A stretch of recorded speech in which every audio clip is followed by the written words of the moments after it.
안녕하세요. 향기소리입니다. 향기소리 시청자 여러분 안녕하셨습니까?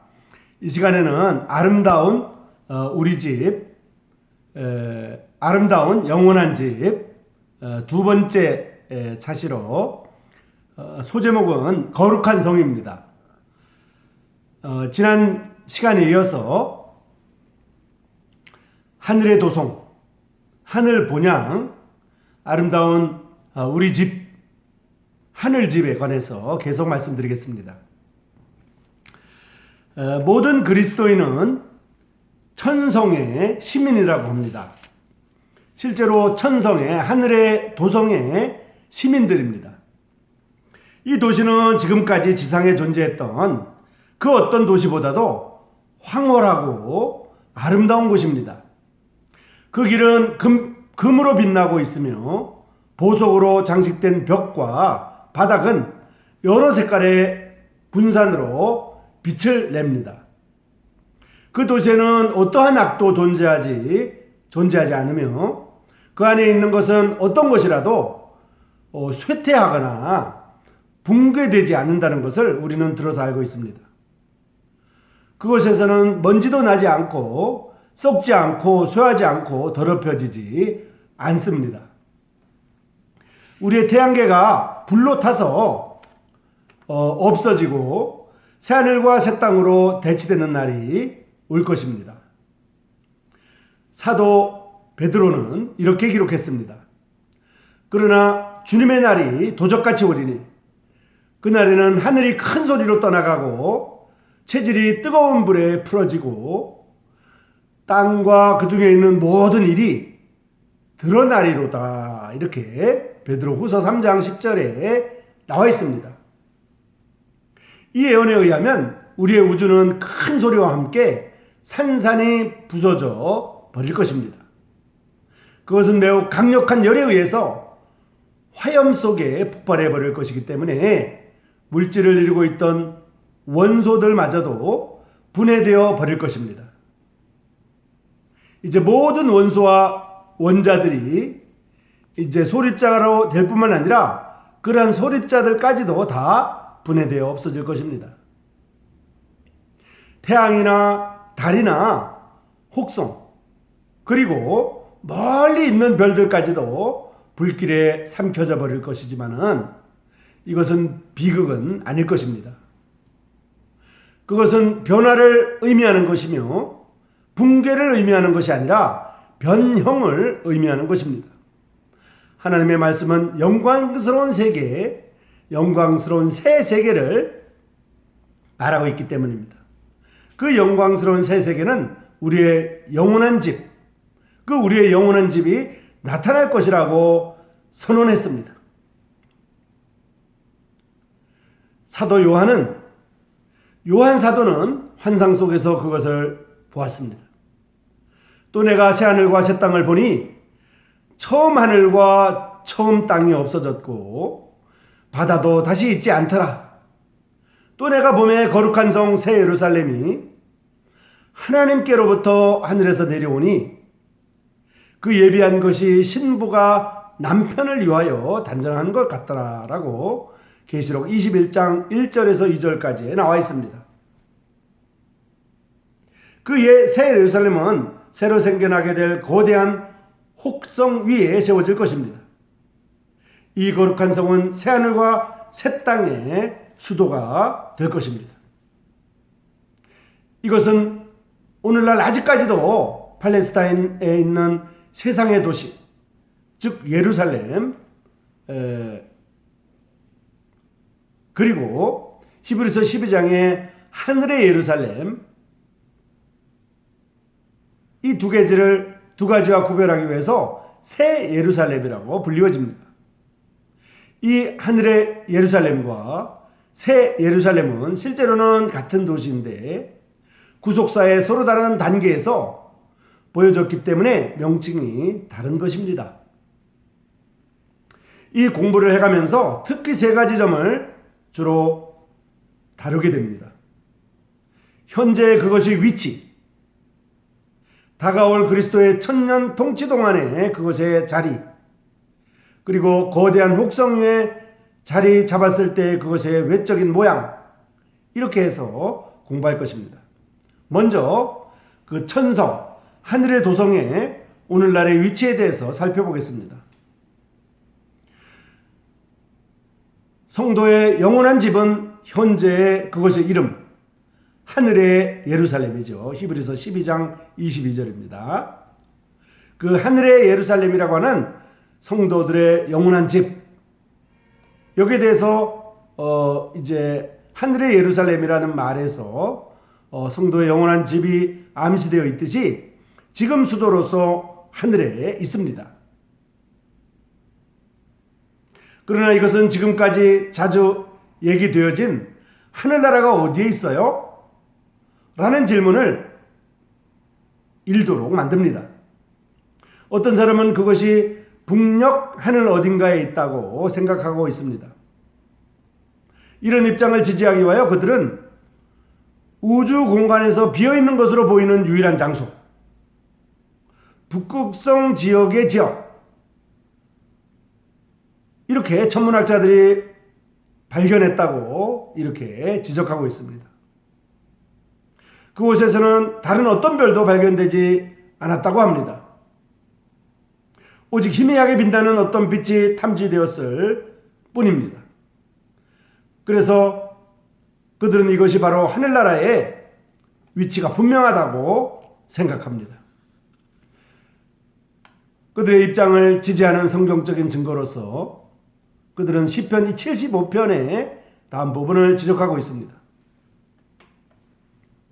대저 높이는 일이 동에서나 서에서 말미암지 아니하며 남에서도 말미암지 아니하고 라고 시편 75편 6절에 나와 있거든요.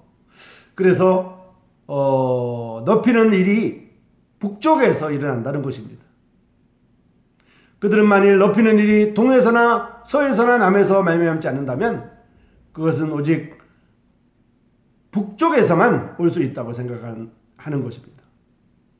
그래서 그들은 하나님은 복을 주시는 분이기 때문에 이 귀절은 하나님의 보좌가 북쪽 하늘의 어느 곳에 위치해 있다는 것을 가르치는 귀절이라고 결론을 내고 있습니다.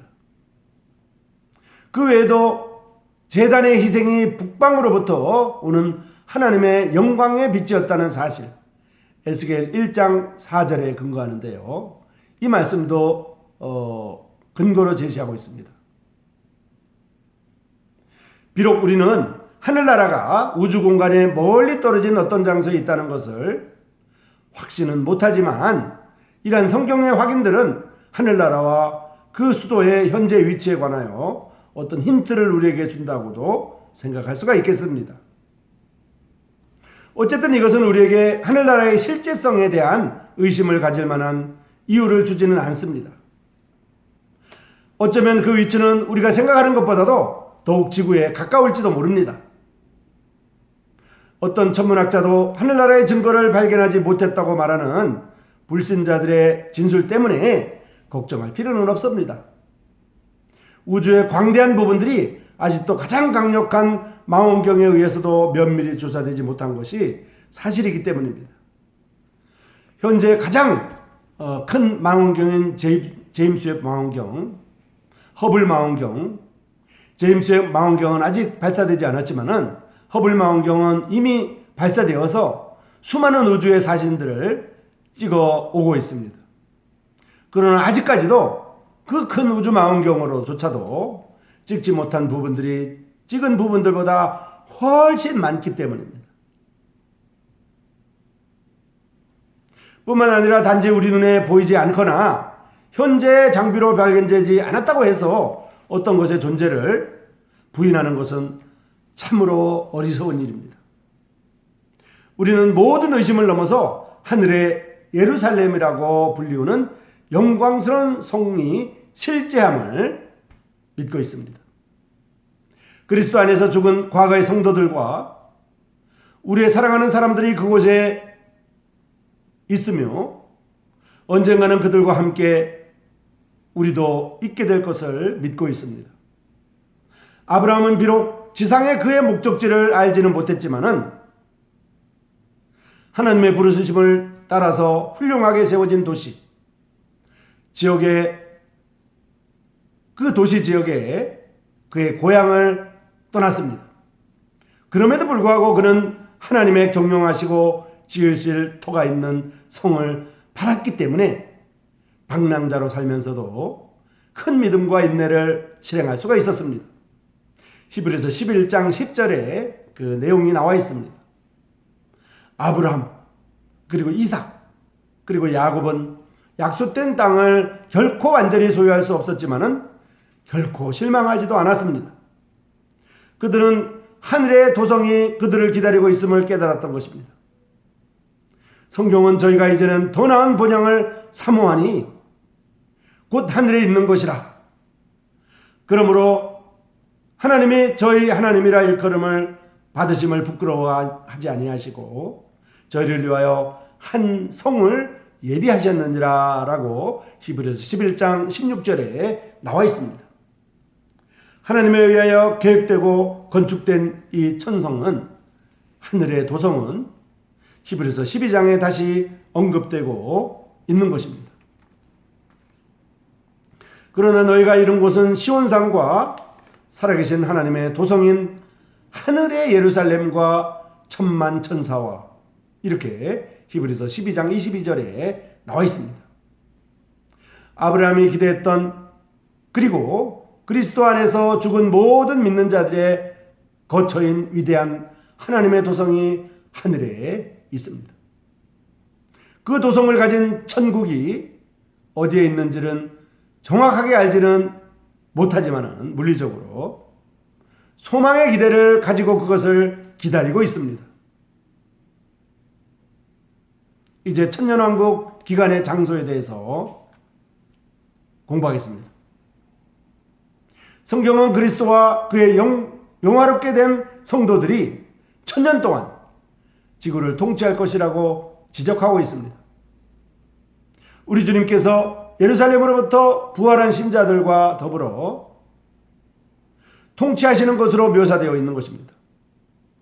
이것은 영화롭게 된 믿는 자들이 지상적 생명의 제한에 복종하여야 한다는 의미는 아닙니다. 그들의 집은 하늘의 예루살렘이 될 것이지만 그들은 어떤 능력을 가지고 이곳에서 봉사하게 될 것입니다. 물론 하나님이 주신 능력일 것입니다. 땅 위에서 다스리지만 성도의 거처가 하늘이라는 사실입니다. 이것은 마치 교회의 집을 가지고 있으면서도 시내의 사무실을 가지고 있는 그러한 사업가의 경우에서와 같이 전혀 문제가 되지 않습니다. 천년왕국의 성립 직전에 찾아오는 환란기 동안에 땅에 있는 사람들이 하늘의 예루살렘을 볼 수 있을 것이라고 믿을 수가 있습니다. 이것은 능력의 기적이 공개된 채로 행사되리라는 사실과 완전히 부합되고 있습니다. 요한계시록 13장 6절에서 보면요, 우리는 지상의 사람들이 하늘의 예루살렘을 볼 것이라는 힌트를 가질 수가 있어요. 짐승이 입을 벌려 하나님을 향하여 해방하되 그의 이름과 그의 장막 곧 하늘에 거하는 자들을 회방하더라 그랬거든요. 계시록 13장 6절의 말입니다. 짐승이 입을 벌려 하나님을 향하여 회방하되 그의 이름과 그의 장막 곧 하늘에 거하는 자들을 회방하더라라고 말하고 있는 것입니다. 하늘의 예루살렘이 비교적 지구에 가까이 있으리라는 다른 징후는 그리스도께서 그의 택하신 자들을 위하여 임하실 때 발생할 휴거와 부활에 대한 바울의 묘사 속에서 발견할 수가 있습니다. 그 만나는 장소는 공중이 될 것입니다. 성경은 공중이라고 말하고 있습니다. 주께서 호령과 천사장의 소리와 하나님의 나팔로 친히 하늘로 쫓아 강림하시리니 그리스도 안에서 죽은 자들이 먼저 일어나고 그 후에 우리 살아남은 자도 저희와 함께 구름 속으로 끌어올려 공중에서 주를 영접하게 하시리니 그리하여 우리가 항상 주님과 함께 있으리라 라고 데살로니가 전서 4장 16절에서 17절까지에 나와 있습니다. 주님과 성도들이 만날 공중의 그 장소가 천년 동안 땅을 다스리는 그리스도와 성도들이 함께 있을 곳이기가 쉽습니다. 성도들은 그들이 구하는 위로부터 지구로 쉽게 내려올 수 있을 것입니다. 이것은 하나님의 말씀 속에 약속된 그리스도와의 그들의 통치를 효과적으로 만들어줄 것입니다. 히브리서 12장이 하늘의 예루살렘을 온전케 된 의인의 영들의 집으로 묘사하는 것을 돌이켜볼 때 부활한 믿는 자의 영원한 집이 바로 그 동일한 도성이라고 믿을 좋은 이유가 생기고 있습니다. 자, 이제는 그 도성의 일반적인 묘사에 대해서 공부하겠습니다. 사도 요한은 새 예루살렘이 땅으로 내려오는 모양을 생생하게 묘사하고 있습니다. 또 내가 새 하늘과 새 땅을 보니 처음 하늘과 처음 땅이 없어졌고 바다도 다시 있지 않더라. 또 내가 보매 거룩한 성 새 예루살렘이 하나님께로부터 하늘에서 내려오니 그 예비한 것이 신부가 남편을 위하여 단정한 것 같더라. 내가 들으니 보좌에서 큰 음성이 나서 가로되 보라, 하나님의 장막이 사람들과 함께 있음에 하나님이 저희와 함께 거하시리니 저희는 하나님의 백성이 되고 하나님은 친히 저희와 함께 계셔서 라고 계시록 21장 1절에서 3절까지 나와 있습니다. 그 도성이 12개의 보석으로 꾸며진 기초 위에 세워진 것과 햇빛 속에 있는 금강석처럼 빛이 뻗어나와서 온 땅 위에 그 빛을 반사하고 있는 것을 사도 요한은 보았고요. 그 넓이를 소개하고 있습니다. 내게 말하는 자가 그 성과 문들과 성곽을 청량하려고 금갈대를 가졌더라. 그 성은 네모가 반듯하여 장광이 같은지라. 그 갈대로 그 성을 청량하니 12,000 스타디온이요 장과 광과 고가 같더라 라고 계시록 21장 15절에서 16절까지 나와 있습니다. 새 예루살렘은 길이와 넓이가 1500마일인 것으로 묘사되어 있습니다. 또한 장과 광과 고가 같더라고 읽을 수가 있습니다. 거룩한 성의 크기를 문자적으로 받아들이기를 거부할 합당한 이유는 없는 것 같습니다.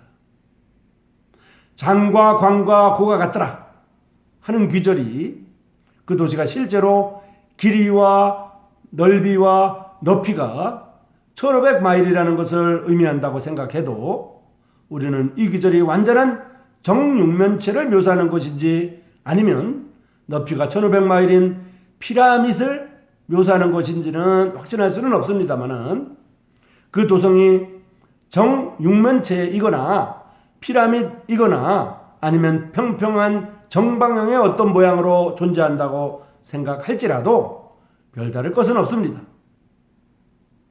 어떤 경우이든 간에 가장 놀라운 것은 그 크기입니다. 그 면적에 있어서도 인도보다도 조금 넓으며 만약 그것을 미국에 적용한다 그러면 메인주 끝에서부터 플로리다주 끝까지와 대서양 연안부부터 텐버주의 서쪽 경계까지 이를 것입니다. 그것은 땅 위에 솟아서 12개의 보석의 기초 위에 서 있을 것입니다. 하나님의 영광을 반사하는 영원한 빛으로 빛날 것이며 또한 그 빛은 벽옥의 벽을 통하여 뻗어 나갈 것입니다. 믿는 자들은 바로 지금 하늘의 예루살렘의 시민이며 언젠가는 영화롭게 된 몸으로 새 예루살렘에 들어가게 됩니다. 만약 주 예수 그리스도를 신뢰한다고 하면 이 세상에서는 볼 수도 없는 아름다운 영원한 집이 기다리게 되는 것입니다. 예수 그리스도를 구주로 알고 계시나요? 그분은 스스로 영광의 하늘을 떠나 이 땅에 오셔서 우리의 죄를 위하여 십자가에서 돌아가셨습니다. 우리가 죄의 용서를 알 수 있도록 보혈을 흘려주셨고요. 우리의 죄의 형벌을 담당하셨습니다. 그분은 무덤에서 승리하심으로 일어나셔서 죄의 세력이 단번에 영원히 파괴되었음을 보여주셨습니다. 그분은 아버지와 함께 하늘에 계시며 현재 그분을 받아들이고 그분을 받아들이게 되면 구원을 주시려고 준비하고 있습니다. 2000전에 십자가에서 돌아가신 주 예수님의 피로 인류의 모든 죄는 법적으로 구속되었고 해결되었습니다. 그러나 개개인의 구원은 우리의 마음에 달려 있습니다. 그것을 받아들이느냐 안 받아들이느냐, 그것을 영접하느냐 영접하지 않느냐, 그것을 시인하느냐 시인하지 않느냐에 달려 있습니다. 믿고 그분에게 구원해 줄 것을 구하여야 됩니다. 구하라 그리하면 주실 것이요, 찾으라 그러면 찾을 것이요, 두드리라 그러면 열릴 것이라고 말했기 때문입니다. 만약 그분을 믿게 된다면, 그것이 진심이라고 하면 진실로 나 보내신 자를 믿는다고 하신다면 모든 하나님의 자녀들이 기다리고 있는 그 놀라운 미래에 함께 참여하게 될 것입니다. 영원한 천국, 영원한 집, 그 아름다운 집에 들어갈 것을 기대할 수가 있게 될 것입니다. 자, 이 시간에는 하늘의 영원한 집, 하늘의 영원한 집 두 번째 시간으로 거룩한 성에 대해서 살펴보았습니다.